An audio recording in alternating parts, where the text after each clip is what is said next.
امریکہ میں تارکین وطن کی مشکلات کی ایک تصویری اور حقیقی جھلک دکھلاتی امریکی دارالحکومت واشنگٹن میں ہونے والی یہ منفرد نمائش ان تارکین وطن فنکاروں کے ماضی اور حال کی ایک تصویر بھی ہے۔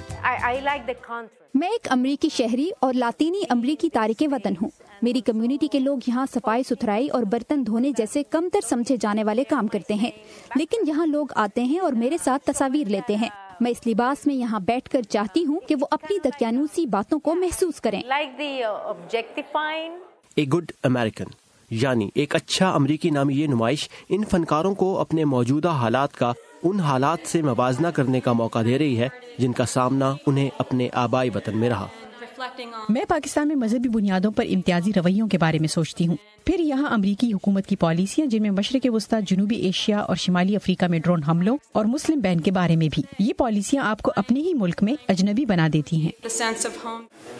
یہی بات امریکہ میں ہی پیدا ہونے والے آرٹسٹ آلڈن لینارڈ کرتے ہیں کہ تارکین وطن کو محض نمبر سمجھ کر ان کے بارے میں بات کرنا ان کے لیے پریشان کن ہے۔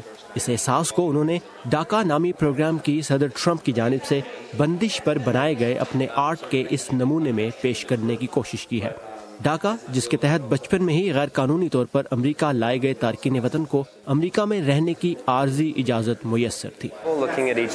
یہ تمام چہرے مل کر خود امریکی صدر کی تصویر ہیں۔ یہ چہرے ایک ایسے شخص سے سوال پوچھ رہے ہیں جنہوں نے 8 لاکھ لوگوں کی زندگیوں کو غیر یقینی صورتحال سے دوچار کر دیا ہے۔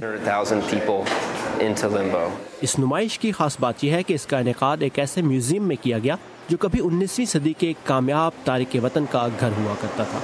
اس تارک وطن کو واشنگٹن ڈی سی کی ایک اہم کاروباری شخصیت ہونے کے باوجود پہلی جنگ عظیم کے بعد جرمن ہونے کے باعث کچھ ایسی ہی مشکلات کا سامنا کرنا پڑا تھا۔ میرے خیال سے امریکہ ان حالات کو پہلے بھی دیکھ چکا ہے اور ماضی کی طرح اس دور کا خاتمہ بھی ہوگا۔ امریکہ اب بھی دنیا بھر کے لوگوں کے لیے مواقعوں کی سرزمین ہے۔ جبکہ پاکستانی آرٹسٹ صوبیہ کا کہنا ہے کہ ان کے لیے ایک اچھا امریکی ہونے جیسی کوئی چیز نہیں۔ پاتال کے دکھ وہ کیا جانے جو سطح پہ ہیں ملنے والے۔ ان کے لیے یا تو آپ امریکی ہیں یا نہیں۔ ثاقب الاسلام، وائس آف امریکہ، واشنگٹن۔